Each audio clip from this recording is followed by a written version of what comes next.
शुरू में जाके पूछा था कि आप 21 वर्ष में यहाँ तक पहुँचे। मैंने जी सर। आपने इतने कम समय में कैसे तैयारी की थी, तैयारी के बारे में बताएं। सर ये सबसे मुख्य बिंदु तो मेन परीक्षा का होता है, प्रारंभिक भी मेन है। अगर हम प्रारंभिक पास नहीं करेंगे तो मुख्य परीक्षा में कैसे जाएंगे। तो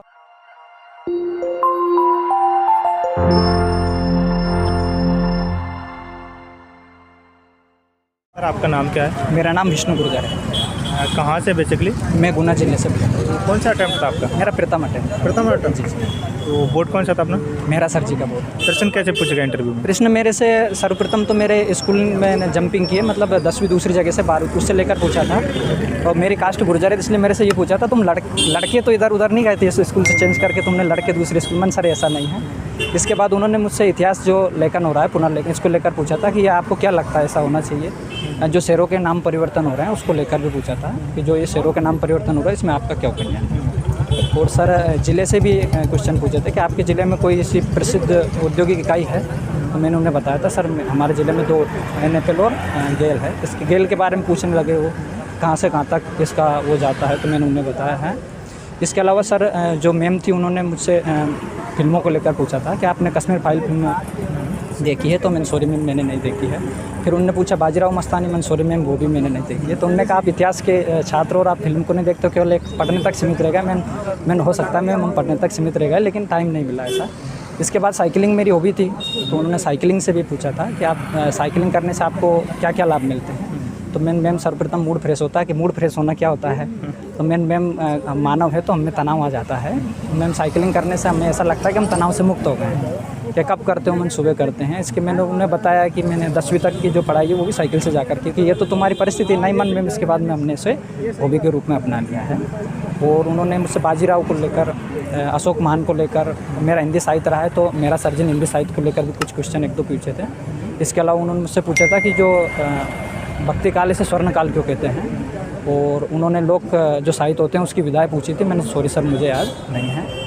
इसके अलावा जो दूसरे सर थे उन्होंने मुझसे हिंदी साहित्य में पूछा था कि आपके पसंदीदा लेखक कौन है। तो मैंने उन्हें बताया कबीरदास जी। तो उन्होंने मुझसे कबीरदास जी के कहा कोई से भी 2 दोहे हमें सुना दीजिए।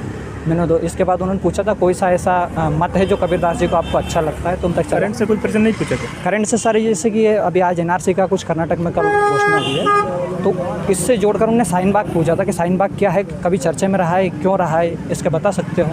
तो मैंने उन्हें बताया मैंने सर भारतीय संसद ने कानून बनाया था CAA है, उसको लेकर ये दिल्ली में प्रदर्शन मुस्लिम समुदाय के लोगों के द्वारा किया गया था। इसके अलावा फिर सर ने ये भी पूछा था कि जो कश्मीर फाइल बनी थी इसमें किस मुद्दे को दिखाया गया था। मैंने सर सॉरी सर मैंने देखा नहीं है। कि नहीं वो तो अखबारों पे रही है, तो अखबार तो आपने पढ़े होंगे तो आपको कुछ ना कुछ तो पता होगा। तो मैंने सर हाँ सर कश्मीर घाटी में कुछ हिंसा हुई थी, कि किन के साथ हुई। तो मैंने सर मुख्यतः कश्मीरी पंडितों के साथ हिंसा हुई थी, इससे उनका वहाँ से पलायन हुआ था, उसको लेकर सर मैंने ये फिल्म बनी। आपके बैकग्राउंड से डेप्थ में कोई प्रश्न पूछा? मेरा हिंदी साहित्य, राजनीति विज्ञान और पारिवारिक बैकग्राउंड से? पारिवारिक बैकग्राउंड से पूछा है मेरा। जिले में और कोई प्रश्न था? साइकिलिंग से हो गया मेरा हॉबीज, मतलब सभी से उन्होंने थोड़ा थोड़ा कवर किया है। मेरे नाम से भी कवर किया है, मेरा विष्णु गुर्जर नाम है। तो इसके अलावा सर मेरी उम्र 21 साल 23 वर्ष है डेट में, तो उससे शुरू में जाके पूछा था कि आप 21 वर्ष में यहाँ तक पहुँचे। मैंने जी सर। आपने इतने कम समय में कैसे तैयारी की थी, तैयारी के बारे में बताएं। सर ये सबसे मुख्य बिंदु तो मेन परीक्षा का होता है, प्रारंभिक भी मेन है। अगर हम प्रारंभिक पास नहीं करेंगे तो मुख्य परीक्षा में कैसे जाएंगे। तो अभी प्रारंभिक परीक्षा के लिए मुख्यतः MCQs लगाने पर प्राथमिकता देनी चाहिए। और 100 क्वेश्चन में से लगभग 25 से 30 तक MP के आते हैं, तो MP को अच्छे से पढ़ना चाहिए, ऐसा मेरा भी मानना है। मैं पढ़ता भी हूँ सर। मेंस के लिए हमें टेस्ट सीरीज लगवा लेनी चाहिए। इसके अलावा आंसर राइटिंग प्रैक्टिस करना चाहिए, उससे हमें काफ़ी लाभ मिलता है। वो सर इंटरव्यू की तो फिर अब मॉक देख के हम पहुँच ही जाते हैं। मेंस की क्या स्ट्रेटजी रही? आप स्टडी शेयर करें, किस टाइप से अपने नोट्स तैयार किए थे? क्या ज़रूरी है नोट्स? जी सर नोट्स ज़रूरी क्यों ज़रूरी है सर कि रिवीजन के लिए ज़रूरी है। वैसे अगर अपन किसी एक कोचिंग के अगर प्रॉपर नोट्स पढ़ रहे हैं तो उनमें सफिशिएंट नहीं भी होता है। तो हमको मुख्यतः 1-2 कोचिंग जो भी उचित लगे उनके नोट्स से लेकर उनमें से जो अपने को उचित लगे उसके शॉर्ट्स नोट बना लेना चाहिए। इससे हमें रिवीजन, जब हम एग्ज़ाम के टाइम रिवीजन करते हैं उससे बहुत फ़ायदा होता है। और जो हमारे माइंड पे एक प्रेशर होता है वो प्रेशर पूरी तरह से रिलीज़ हो जाता है कि हमने रिवीजन कर लिया, कोई दिक्कत नहीं है। तो ये मैं नोट्स सिनॉप्सिस बनाने पर मीडियम कौन सा था आपका? हिंदी मीडियम का। बहुत बहुत धन्यवाद। Thank you sir.